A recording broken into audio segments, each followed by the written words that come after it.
Welcome to Rate the Audits, the channel where we review interactions and highlight important lessons about rights, accountability, and public encounters.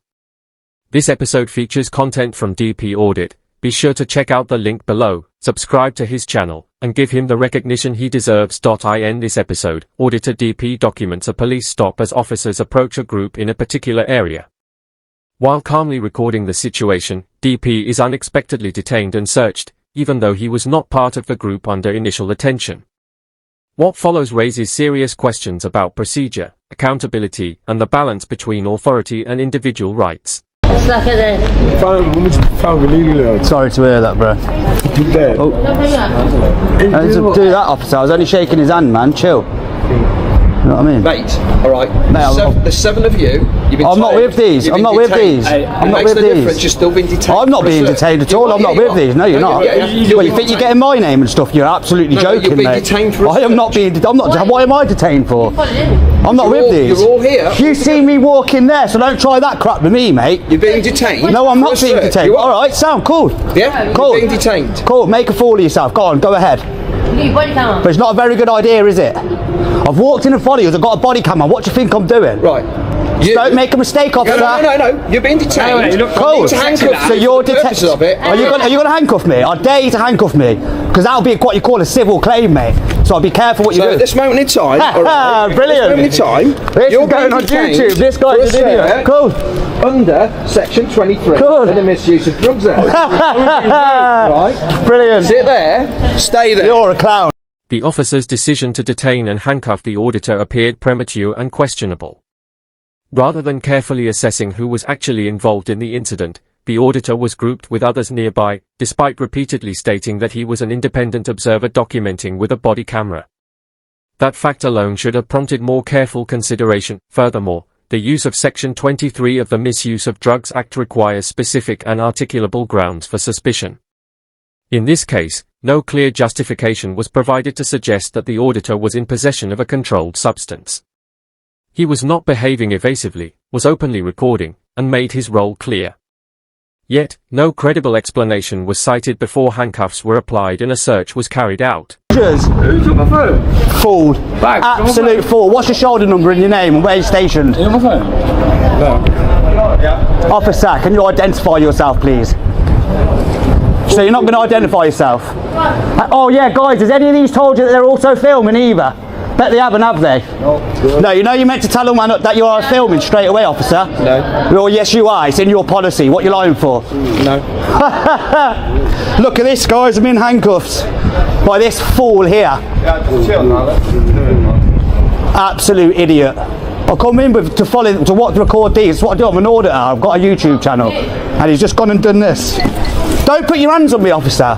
Step back, alright, you've been detained for a search under Section 23 of the Misuse of Drugs Act. Yeah, unlawfully. Touch him again, unlawfully. Right. It doesn't matter what you think. Oh, right? No, I know. It doesn't matter, you're here. I know. Right. And I will get round to you because I have You haven't identified yourself. I don't need to, mate. Yes, you do, you fool. When the auditor questioned the lawfulness of his detention, a right he is entitled to exercise, the officer responded dismissively, stating, "It doesn't matter what you think." This response is concerning because it suggests a reluctance to explain or justify the decision being made. Equally troubling is the officer's refusal to provide identification when asked. According to the College of Policing guidelines, officers are expected to give their name, badge number, and station when requested during a public interaction. This requirement is not optional. It exists to promote transparency, build trust, and allow members of the public to raise concerns or file complaints when necessary. Stand at the archway here. I came in behind you. You've got to identify yourself first. Identify yourself, I'm going to tell you what. No. Identify yourself. Yeah, it is the rule for you to identify yourself. Stood at the archway. My name's Matt Brown. So yeah, I've got my name's shoulder number. Right. My name's Matt Brown, Columbus 422. I'm from Coventry Central Police Station. That is my warrant card. Yes, I know what it is. I've already explained to you, because you weren't listening, the reasons you just lied to your camera. I've got it on camera. Okay, I've got it on camera as well. You were lying. I followed you behind you on camera from over there. Right, I've just explained on camera why you've been stopped to search. I'm going to stop a searching, initially under Section 23 of the Misuse of Drugs Act. And that's the reason why I've explained. If you don't want to listen, you don't want to listen. Unlawful detainment. I don't know, I'll carry on talking. Yeah, thank you. Okay. There'll be a copy of the record made. I'll make a copy of the stop search. You're entitled to a copy for the next 12 months. You got anything on you that I should be... no, officer. Do you think I'm that stupid? This moment highlights the officer's reliance on authority instead of measured judgment. After being detained and handcuffed, the auditor, clearly frustrated, used strong language to express his feelings. Rather than de-escalating or acknowledging the circumstances, the officer responded by threatening arrest under public order laws. Section 5 of the Public Order Act 1986 requires that words or behavior cause harassment, alarm, or distress to a member of the public, not to a police officer performing official duties. Courts have consistently emphasized that officers are expected to exercise a higher level of tolerance toward verbal challenges. In this instance, however, the officer suggested that because the exchange took place in public, the auditor's words could amount to an offense, an interpretation that raises serious questions about proportionality and application of the law. So you don't know why we're here. So, what I would suggest is, you be mindful of your language, as you will find out why we're here, especially if you get arrested. Blatant lying's not very professional, is it, officer? And why are you doing it then? No, you lying. Why are you doing it? I'm not lying at all. I stood here filming you, that was all. You're lying, you're trying to obstruct officers. Obstruct an officer. What, so I'm not allowed to stand on the path there, no? No, not while I'm searching people. I'm asked you to stay still. You wasn't searching him, he was sat there. No. They've all been detained for a search. So who's the fool?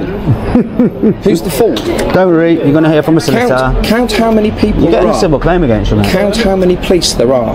Yeah, 3. I was stood here. Yeah. I walked there. And what did you do? What, did I obstruct? Did I go get in the way? And officer, no, I didn't. He was sat down, you were searching him there. Yeah. No, what you were doing lies, was using your mouth. Yeah, I'm allowed to use my mouth. Obstruct my searching. That's what you're doing. And you've been detained for a search. You were told you were detained for a search, and yet you still tried to obstruct. Claiming the auditor was using his mouth to obstruct a search is a deeply flawed interpretation of obstruction. Simply speaking, especially when done at a reasonable distance without interfering physically, does not amount to obstruction under the law. For an obstruction offence to be valid under Section 89 subsection 2 of the Police Act 1996, the person must willfully impede a constable in the execution of their duty. The auditor wasn't stopping the search, blocking the officers, or even interfering with their investigation. He was documenting, filming, and verbally expressing his opinion, which is a lawful and protected activity. This officer's assertion that speaking alone qualifies as obstruction is not only legally wrong, it's dangerous. Trying to criminalize speech, especially when it challenges police conduct, reflects a mindset rooted in ego, not law. That's exactly what's going on. I'm not having you obstructing any one of the other officers, because from your demeanour and your attitude and the way you speak and the language you're using, all that's going to happen is, I don't care you call me that, I'm not having you obstructing other people. I wasn't obstructing anybody. The guy I spoke to was sat down. That one said it was fine to film because he knows the crack, because he's not an idiot like you. And now I'm still detained in handcuffs. You are. Brilliant. You've been warned about obstructing a search. Wasn't obstructing the search. How could I obstruct a search standing there with someone sitting down that you wasn't searching? Are you really that stupid, officer? Clearly you are. Bro, you can stay where you want in a public place. Don't let them tell you any different. I'm not causing antisocial behaviour, you can't. How are they being antisocial? They were sitting down. Because there's been knife and drugs recovered. Have you proved who's it? You've not arrested anyone, have you? It makes absolutely no difference. And this is something else that you don't know about. Okay? If you want to, put an application in to join. All right? Put an application in to join. Put the uniform on and come and... When the officer told the auditor, "If you want to change things, join the police," the remark came across as dismissive rather than constructive. This response suggests that outside perspectives, whether through filming, questioning, or asserting rights, are viewed as having little value unless they come from within the institution. In reality, citizens do not need to be police officers to expect lawful, respectful, and professional conduct. What makes the comment more concerning is the context. The auditor had already been detained and searched without clear justification, and instead of de-escalating the situation or acknowledging the concerns raised, the officer responded with a remark that diminished the auditor's role and undermined the importance of public accountability. Responsible. Are you still detaining me, are you? Wait until they've sorted. So you've not detained all of them and I'm still detained? Yeah, I wonder You've not found anything on me, have you? I wonder who is the one that's been causing me the problems. It doesn't matter if I've caused you problems. I can raise my voice in front of you. You can't call public order. You're a police officer, for starters, yeah? Right? You can't put me in handcuffs. I wasn't obstructing your search. Mate, it's all on camera. This guy's a fool, mate. He's a fool. Well, I'm sure he's not. Well, he is. It's all on camera. Well, he's not. He's a tyrant. He's an idiot. Okay, I don't think that's true. Well, it's completely true. It's on camera. He even lied to his little body camera, saying that I'd come ahead of them and told them that he was here when I was behind them. well, So he's an absolute liar. Get your hand out of his face. Calm down. Liar. Very. Well, why? You want to arrest me, do you, officer? No. Yes, you do. Look how desperate you are, you little What piggy. I don't want you doing. Speech I want. Public order, can't see. It's your finger in the face and me thinking. You come to arrest me? Well, that would just go further with a claim then, wouldn't it, you idiot? What's he going to do? To arrest me for what? For no offence? Call him a friend an idiot as well. What claim? You didn't detain me, Ellie, unlawfully. How? Because I was stood there recording, you seen me came in, they seen me stood there behind these, they knew that I wasn't with these guys. Plenty of grounds to search you as far as I can see. Well, you might as well carry on talking as well then. I look forward to it. The officer's conduct in this moment is particularly revealing. When the auditor explained that he was not part of the group being searched and had been filming from the outset, the officer did not pause to assess the facts. Instead, he replied with the sweeping statement, "There's plenty of grounds to search you, as far as I can see." This response highlights a concerningly broad approach to the concept of reasonable suspicion, appearing more like a justification after the fact than a careful assessment. What followed was even more telling. The officer remarked, "I look forward to the complaint." Rather than reflecting professionalism, this came across as sarcasm, suggesting a confidence that any challenge would go nowhere. Such a comment raises important questions about culture and accountability, especially when it implies that complaints are not taken seriously. In this exchange, the auditor's rights were not only dismissed but the very notion of oversight appeared to be downplayed. You just made yourself look like a as well. Well, one of us has, but not me. I don't care what people sound like, to be honest. They're as sad as you are. Oh, yeah, well unprofessional, as sad as you are. You meant to hold yourself to better standards than that, you fool. What? I'm not the police officer, you are. How about I'm allowed to make comments like that? What, being disrespectful to members of the public like that? Are you serious? You need to get a grip and go read your oath again, don't you, you fool? Anyway, can everybody else identify themselves while I'm here, please? Not having a go at you, like, but can you identify yourself, please? Thanks, guys. 25225. Okay, so 2385 cops, mate. 7155 Clark. you've been fine.